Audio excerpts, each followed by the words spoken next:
28% देखो, 28वें में 2% थे और ये दोनों हमें करने थे। तो पहला प्रश्न देखो, एक्स अक्ष पर वह बिंदु ज्ञात कीजिए जो बिंदुओं -2,3 और -3,4 से समान दूरी पर स्थित है। 9.1 का 11वां क्वेश्चन था, सिर्फ संख्या चेंज कर रखी है, ठीक है, बाकी बिल्कुल सेम था। तो पहले इसको चित्र से समझ लो। माना कि एक्स अक्ष पे वह बिंदु कौन सा है, पी है, जिसके निर्देशांक क्या है, x, 0। ये बिंदु P कहाँ पर है, एक्स अक्ष के ऊपर स्थित है और एक्स अक्ष पे x के निर्देशांक हमने क्या मान लिया, x, और वह निर्देशांक एक्स अक्ष पे हमेशा क्या होता है, 0 होता है, ठीक है। तो एक्स अक्ष पे स्थित यह बिंदु P इन दोनों बिंदुओं से -2,3 और -3,4 से क्या है, समान दूरी पर स्थित है। तो पहले बिंदु को मैंने क्या मान लिया, A, जिसके निर्देशांक क्या है, -2,3, और दूसरे बिंदु को मैंने क्या मान लिया, B, जिसके निर्देशांक क्या है, -3,4, ठीक है। तो ये जो बिंदु P है एक्स अक्ष के ऊपर, इन दोनों बिंदुओं से क्या है, समान दूरी पर है। कहने का मतलब P से A की दूरी, ठीक है, किसके बराबर होगी, P से B की दूरी के बराबर, यानी PA और PB क्या होगी, बराबर होगी, ठीक है। तो इसको लिख लो। माना कि एक्स अक्ष पर स्थित वह बिंदु P है जिसके निर्देशांक क्या x, 0 है, ठीक है। जो दिए गए बिंदुओं A जिसके निर्देशांक -2,3 तथा B जिसके निर्देशांक -3,4 है से समान दूरी पर स्थित है, ठीक है। अगर ये बिंदु P A और B से समान दूरी पर है तो P से A की दूरी और P से B की दूरी क्या होगी, बराबर होगी, यानी PA किसके बराबर होगा, PB के। तो प्रश्न अनुसार क्या लिख सकता हूँ, PA बराबर है किसके, PB के, ठीक है। ये समीकरण क्या दे दो इसको, 1। तो अब क्या करो, पहले PA ज्ञात कर लो, ठीक है। तो P जिसके निर्देशांक क्या है, x, 0 तथा A जिसके निर्देशांक क्या है, -2,3 के बीच की दूरी। तो दूरी ज्ञात करनी है तो दूरी सूत्र लिख लो पहले, किसके बीच की दूरी, P और A के बीच की। तो PA बराबर, ये सूत्र है, x2 - x1 का whole square plus y2 - y1 का होल स्क्वायर अंडर रूट लगा दो ऊपर, ठीक है। ये दूरी सूत्र है। अब इस दूरी सूत्र में हमें क्या करना है, मान रखना है। तो देखो x1 y1 क्या होता है और x2 y2 क्या होता है। पहला बिंदु क्या है, P, तो इसके निर्देशांक को हम क्या कहेंगे, x1, y1। दूसरा बिंदु क्या है, A, इसके निर्देशांक को हम क्या कहेंगे, x2, y2, ठीक है। अब देखो आगे सूत्र में मान रखना है। तो x2 का मान कितना है, -2 आ गया। उसके बाद सूत्र में क्या, माइनस आ गया। उसके बाद में देखो x1 का मान कितना है, x, तो x1 की जगह x आ गया, ब्रैकेट बंद, होल स्क्वायर आ गया, प्लस की जगह प्लस आ गया। y2 का मान कितना है, 3, आगे क्या है, माइनस की जगह माइनस। y1 का मान कितना है, 0, तो y1 की जगह कितना आ गया, 0, ब्रैकेट बंद, और ये उसका होल स्क्वायर आ गया। उसके बाद में देखो आगे लेफ्ट साइड में PA चलता रहेगा। इन दोनों में क्या कॉमन आ रहा है, -1 कॉमन आ रहा है, ठीक है। तो यहाँ पे मैंने क्या किया, -1 कॉमन ले लिया। तो अंदर क्या बचा, -2 था, तो -1 कॉमन आने के बाद में क्या बचा, +2, और यहाँ पे क्या बचा, +x। तो ब्रैकेट लगा दो, बड़ा ब्रैकेट लगा के इसके ऊपर क्या लगा दो, होल स्क्वायर, आगे प्लस की जगह प्लस, 3 में से 0 घटाएंगे कितना बचेगा, 3, और आगे उसके ऊपर क्या लगा हुआ है, स्क्वायर। अब देखो यहाँ पर बड़ा ब्रैकेट है और उसके ऊपर क्या लग रहा है, होल स्क्वायर, और उस बड़े ब्रैकेट में कितनी संख्या आ रही है, 2 पद आ रहे हैं, 2 संख्या आ रही है, -1 और 2 + x। तो जब ये ब्रैकेट हटाऊंगा तो ये जो स्क्वायर वो दोनों के ऊपर लगेगा। तो पहले मैं किसके ऊपर लगा देता हूँ, -1 का स्क्वायर, फिर मैं किसके ऊपर लगा रहा हूँ, 2 + x का होल स्क्वायर, उसके बाद में प्लस की जगह प्लस आ गया, और 3 का वर्ग करेंगे तो कितना आएगा, 9, ठीक है। उसके बाद में आगे देखो -1 का स्क्वायर करेंगे तो कितना आएगा, +1 आएगा, ठीक है। -1 का स्क्वायर यानी -1 को किससे गुणा करना है, -1 से, तो वापस कितना आएगा, +1 आ गया। और यहाँ पे क्या करना है, हमें सूत्र लगाना है ए प्लस बी का होल स्क्वायर। ठीक है, ए प्लस बी का होल स्क्वायर क्या होता है, a square plus B square plus 2ab। ठीक है, तो लगाओ। ए की जगह यहाँ पे क्या आ रहा है 2, तो ए का स्क्वायर आता है सूत्र में, तो ए की जगह कितना आ रहा है 2, 2 का स्क्वायर कितना हो गया 4। फिर सूत्र में आता है बी का स्क्वायर, बी की जगह क्या आ रहा है एक्स, एक्स का स्क्वायर आ गया। फिर प्लस 2ab आता है, तो 2ab में देखो पहले किसका गुणा करना है ab का, फिर उसका क्या करना है डबल करना है। तो a की जगह 2 और b की जगह x, तो इन दोनों का गुणा करूंगा तो कितना आएगा 2x, और 2x को 2 से गुणा करूंगा तो कितना आ जाएगा 4x। ठीक है, आगे क्या है प्लस और उसके आगे क्या है 9। अब इस ब्रैकेट के बाहर क्या है एक को इन तीनों पद से गुणा करूंगा तो वापस क्या आएगा वही संख्या आएगी, और आगे प्लस की जगह प्लस 9 की जगह 9। ठीक है, उसके बाद में देखो अंडर रूट सबके ऊपर चल रहा है। ठीक है, पहले एक्स स्क्वायर लिख लो, उसके बाद में प्लस के 4x, ये दोनों अचर पद है, प्लस के 4 और प्लस के 9, तो कितने हो गए प्लस 4 और प्लस 9 प्लस के 13 हो गए।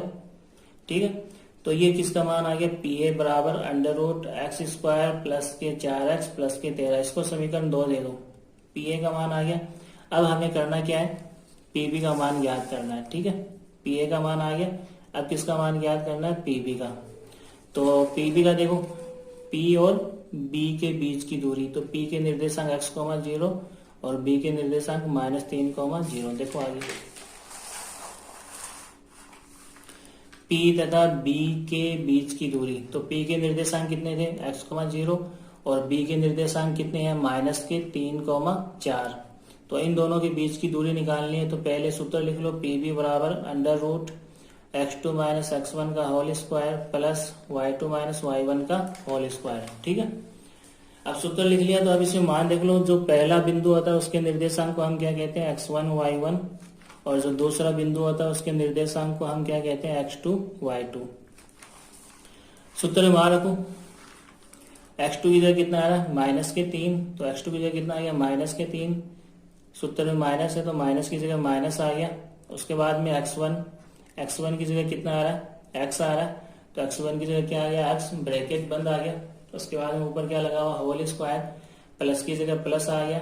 y2 की जगह कितना आ रहा है, y2 की जगह कितना आ रहा है 4, माइनस की जगह माइनस आ गया। y1 कितना आ रहा है 0, तो y1 की जगह कितना आ गया 0, ब्रैकेट बंद, और इसका ऊपर क्या लगा हुआ होल स्क्वायर। ठीक है, अंडर रूट चल ही रहा है, अंडर रूट। उसके बाद में देखो इन दोनों वापस -1 कॉमन आ रहा है, अभी पीछे बताया था, तो -1 कॉमन ले लिया, और साथ में क्या आएगा स्क्वायर भी कॉमन आएगा, तो -1 का स्क्वायर। ठीक है, तो यहाँ पे क्या बचा माइनस कॉमन लेने के बाद में प्लस के 3 और प्लस के x, और ऊपर क्या बचेगा होल स्क्वायर, इसका भी रहेगा। प्लस की जगह प्लस आ गया, 4 में से 0 घटाएंगे क्या बचेगा 4, और ऊपर क्या बच रहा है स्क्वायर। उसके बाद में अगला स्टेप देखो, अंडर रूट तो चल ही रहा है। ठीक है, उस -1 का स्क्वायर करेंगे तो कितना आएगा 1, और यहाँ पे क्या लग रहा है a प्लस बी का होल स्क्वायर, तो लगा दो सूत्र, क्या होता है a प्लस बी का होल स्क्वायर, क्या होता है a square plus B square plus 2ab। ठीक है, तो a की जगह यहाँ पे कितना आ रहा है 3, और b की जगह यहाँ पे क्या आ रहा है x, तो सूत्र क्या कहता है a स्क्वायर लिखो पहले, तो a की जगह 3 है तो 3 का स्क्वायर कितना लिख दिया 9। उसके बाद में सूत्र कहता है b स्क्वायर लिखो, तो b की जगह x है तो x का स्क्वायर हो गया। उसके बाद में क्या कहता है 2ab, तो पहले ab को गुणा करो और उसका फिर क्या कर दो डबल, तो a की जगह 3 और b की जगह x, इन दोनों का गुणा 3x हो गया, और 3x को फिर किससे गुणा करना है 2 से, तो 3 दूनी 6, कितना आ गया 6x, प्लस की जगह प्लस आ गया, 4 का वर्ग करेंगे तो 4 चौक 16। ठीक है, उसके बाद में देखो इस ब्रैकेट को हटाएंगे तो बाहर क्या है 1 है, तो ब्रैकेट के अंदर तीनों पद है, तीनों पद को किससे गुणा करना है 1 से गुणा करना है, तो वापस वही आएंगे, 1 से गुणा करने पे वापस वही संख्या आएगी, और आगे क्या बच रहा है प्लस के 16। ठीक है, अंडर रूट चल ही रहा है। उसके बाद में देखो अंडर रूट एक्स स्क्वायर को पहले लिख लो, प्लस के 6x लिख लो, प्लस के 9 और प्लस के 16 अचर पद है, जुड़ जाएंगे, कितने हो गए प्लस के 25। तो ये किसका मान आ गया पीबी का, इसको समीकरण 3 दे दो। अब ये जो पी ए और पीबी का मान आया समीकरण 2 और 3 में, वो कहाँ रखना है हमें समीकरण 1 में रखना है। तो तो समीकरण 2 व 3 से पी ए व पी बी का मान समीकरण 1 में रखने पर, ठीक है। और समीकरण 1 क्या थी, ये समीकरण 1 थी, पी ए बराबर किसके आना चाहिए, पी बी के। तो पी ए का मान कितना आ रहा था, under root X square plus के 4x प्लस के 13 लिख दो। तो पी ए की जगह under root X square plus के 4x प्लस के 13 बराबर पी बी। तो पी बी का मान कितना आ रहा है, under root X square plus के 6x प्लस के 25, under root X square plus के 6x प्लस के 25, ठीक है। ये पी बी का मान आ गया और ये किसका मान आ गया, पी ए का। तो अब यहां से देखो दोनों का अंडर रूट कैंसिल हो गया, क्या बच रहा है, एक्स स्क्वायर प्लस के 4x प्लस के 13 बराबर की जगह बराबर आ गया। उसके बाद में एक्स स्क्वायर प्लस के 6x प्लस के 25, ठीक है। दोनों तरफ एक्स स्क्वायर प्लस के हैं बराबर के, तो वो दोनों क्या हो जाएंगे, कैंसिल हो जाएंगे। अब यहाँ पे क्या हो जाए, लेफ्ट साइड में प्लस के 4x, एक्स वाले पद क्या कर लो, एक तरफ कर लो बराबर के, और बाकी अचर पद दूसरी तरफ। तो प्लस के 6x राइट साइड में पक्षांतरण करने के बाद में लेफ्ट में आएगा, तो प्लस के 6x पक्षांतरण करने के बाद में क्या आ जाएगा, माइनस के 6x बराबर की जगह बराबर। इधर क्या बच रहा है, 6x तो उधर गया, बचा क्या 25, ठीक है। और लेफ्ट साइड से प्लस के 13 कहाँ आएगा, राइट में आएगा। तो प्लस के 13 का पक्षांतरण करूंगा तो क्या आएगा, माइनस के 13, प्लस के 4x और माइनस के 6x घटेगा। 6 में से 4 घटाएंगे कितना बचेगा, 2x। बड़ी संख्या माइनस की है तो चिन्ह किसका आएगा, माइनस का। और प्लस के 25 और माइनस के 13 घटेगा, तो 25 में से 13 घटाएंगे कितना बचेगा, 12। बड़ी संख्या प्लस की है तो चिन्ह किसका आएगा, प्लस का। अब x के साथ -2 गुणा हो रहा है, पक्षांतरण करने के बाद में क्या हो जाएगा, बट्टा में जाएगा दूसरी तरफ जाकर, ठीक है।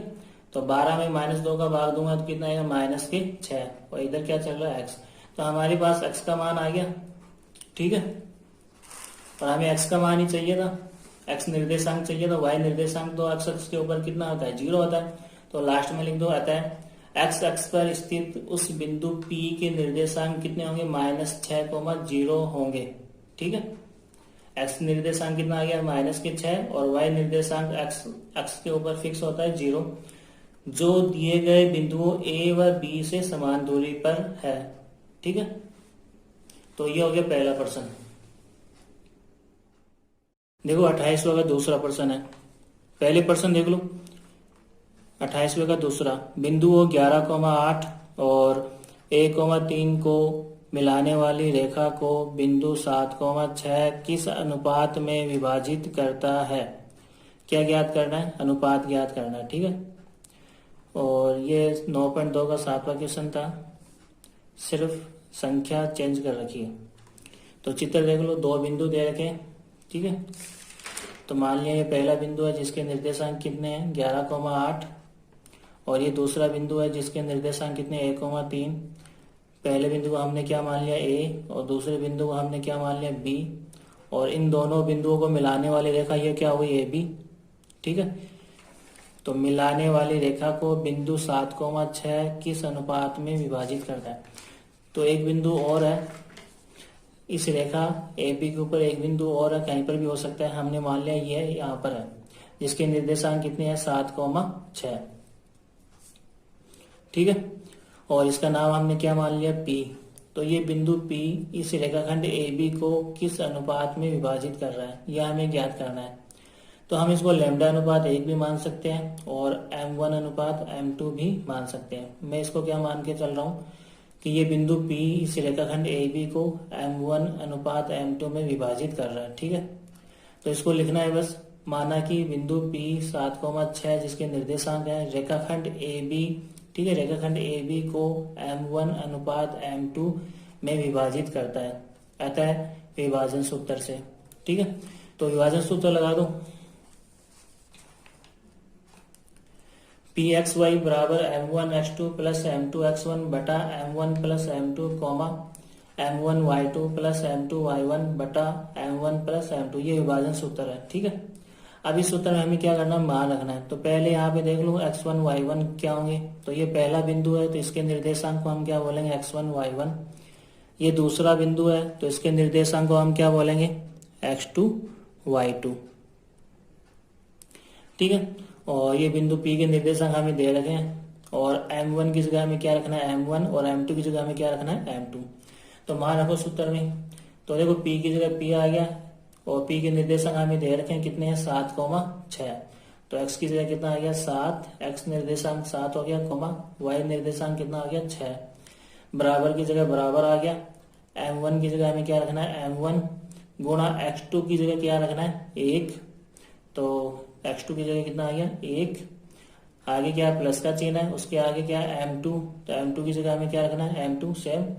उसके बाद में गुणा x1 कितना है यहाँ पे, x1 का मान 11, तो x1 की जगह कितना आ गया 11, बट्टा का चिन्ह, M1 की जगह M1 आ गया, प्लस M2 की जगह M2। ठीक है, M1 की जगह M1 और M2 की जगह M2 सेम। उसके बाद में कॉमा की जगह कॉमा आ गया। आगे देखो M1 की जगह M1 गुणा y2 का मान यहाँ पे कितना है 3, तो y2 की जगह कितना आ गया 3, आगे प्लस का चिन्ह है, प्लस M2 का मान यहाँ पे क्या है M2 ही है, तो M2 की जगह क्या रखना है M2 गुणा y1 का मान कितना है 8, तो y1 की जगह कितना आ गया 8, बट्टा M1 की जगह M1 आ गया, और M2 की जगह M2, M1 प्लस M2। सूत्र में मान रख दिया। अब आगे इसको हल कर लो। देखो ये सेम टू सेम चल रहा है, बराबर की जगह बराबर चल रहा है। M1 को 1 से गुणा करेंगे तो क्या आएगा M1 ही आएगा, आगे प्लस का चिन्ह है। M2 को 11 से गुणा करूंगा क्या आ जाएगा 11 M2, बटा नीचे क्या है M1 प्लस M2, आगे क्या है कॉमा, उसके आगे देखो M1 को 3 से गुणा करूंगा क्या आ जाएगा 3 M1, आगे क्या है प्लस, और M2 को 8 से गुणा करूंगा क्या आ जाएगा 8 M2, बटा M1 की जगह M1 प्लस की जगह प्लस, और M2 की जगह M2। सूत्र में मान रख दिया, उसके बाद उसको हल कर लिया। अब देखो इसकी तुलना करेंगे, तो ये जो पहला मान है वो किसका मान है, x निर्देशांक है दोनों तरफ। ठीक है, तो ये 7 इसके बराबर होगा, और ये 6 क्या है y का मान है, y निर्देशांक, ये किसके बराबर होगा इस मान के बराबर। ठीक है, तो तुलना से हमें क्या करना है, किसी एक को बराबर करना है, या तो x निर्देशांक ले लो या तो y निर्देशांक बराबर कर लो। ठीक है, तो तुलना से मैं क्या कर रहा हूँ x निर्देशांक ले रहा हूँ, तो x निर्देशांक लेफ्ट साइड में कितना है 7 है, बराबर के लेफ्ट साइड में कितना है x निर्देशांक 7, बराबर की जगह बराबर, और बराबर के राइट साइड में x निर्देशांक कितना है M1 प्लस के 11 M2, M1 प्लस के 11 M2 बटा M1 प्लस M2। ठीक है, y निर्देशांक हमें लेने की जरूरत नहीं है, आंसर इसी से आ जाएगा। ठीक है, तो आगे इसको हल कर लो। अब तो 7 के नीचे कुछ नहीं है तो क्या लगा लो बटा में 1, और उसके बाद में हमें क्या करना है वज्र गुणा करना है। ठीक है, तो पहले क्या कर लो 7 को M1 प्लस M2 से गुणा कर लो, तो ये 7 इन दोनों के साथ गुणा होगा, 2 पद है, तो 7 को M1 से गुणा करूंगा 7 M1 प्लस, उसके बाद में 7 को M2 से गुणा करूंगा 7 M2, बराबर की जगह बराबर आ जाएगा। उसके बाद में क्या करना है 1 को इस वाले पद से गुणा करना है M1 प्लस 11 M2 से, तो वही 1 से गुणा करेंगे तो वही संख्या आएगी M1 प्लस 11 M2। ठीक है, तो ये वज्र गुणा हो गया। उसके बाद में हमें क्या करना है M1 वाले पद एक साइड करना है और M2 के पद दूसरे साइड में। तो 7 M1 तो यहाँ पहले से ही है, ठीक है, लेफ्ट साइड में, और ये M1 राइट साइड में था, इसका लेफ्ट साइड में पक्षांतरण करेंगे तो प्लस का M1 लेफ्ट में जाके क्या हो जाएगा माइनस का M1, फिर बराबर का चिन्ह, राइट साइड में क्या बचा है M1 तो चला गया, क्या बचा प्लस के 11 M2, तो प्लस के 11 M2, और लेफ्ट साइड में क्या था प्लस 7 M2, तो इसका राइट साइड में पक्षांतरण करेंगे तो ये प्लस का है, राइट साइड में जाके क्या हो जाएगा माइनस का 7 M2। ठीक है, पक्षांतरण हो गया, और M1 पद वाले M1 के पद कहाँ आ गए लेफ्ट साइड में, और M2 के पद कहाँ आ गए राइट साइड में। उसके बाद में आगे देखो इसको हल कर लो, प्लस के 7 M1 माइनस का 1 M1, तो 7 में से 1 M1 घटाएंगे कितना हो जाएगा 6 M1, बड़ी संख्या प्लस की है तो प्लस का चिन्ह आएगा। ठीक है, बराबर की जगह बराबर आ गया, प्लस के 11 M2 और माइनस के 7 M2, तो 11 में से 7 M2 घटाएंगे तो कितना बचेगा 4 M2 बचेगा, बड़ी संख्या प्लस की है तो चिन्ह किसका रहेगा प्लस का। अब हमें अनुपात निकालना है तो क्या करेंगे M1 की जगह तो M1 आ गया, 4 के साथ M2 गुणा हो रहा है, पक्षांतरण करेंगे तो इधर आके क्या आ जाएगा बट्टा में, बराबर की जगह बराबर आ गया, इधर क्या बचा 4, तो ऊपर 4 बच ही रहा, M1 के साथ 6 गुणा में था तो इसका पक्षांतरण किया तो ये बट्टा में आ गया। ठीक है, तो आगे देखो M1 बटा M2, तो M1 बटा M2 ये तो आ गया सेम टू सेम, और ये 4 और 6 किसके पाड़े से कटे हैं? 2 के पाड़े से। 2 एकम 2, 2 दूनी 4 और 2 तिया 6। तो यहाँ क्या बचा ऊपर? 2 बट्टा में कितना बच रहा है? 3। तो ये आ गया अनुपात 2:3। ठीक है, ये हमारा आंसर है। अब नीचे लिख लो, आता है बिंदु, नीचे क्या लिखोगे? आता है बिंदु P, ठीक है, जिसके निर्देशांक क्या थे? 7,6। रेखाखंड AB को किस अनुपात में विभाजित करता है? 2:3 में है। हमने क्या माना था? M1:M2। तो M1 का मान कितना आ गया? 2 और M2 का मान कितना आ गया? 3। तो आता है बिंदु P जिसके निर्देशांक 7,6 रेखाखंड AB को 2:3 में विभाजित करता है। ठीक है, ये हमारा आंसर है।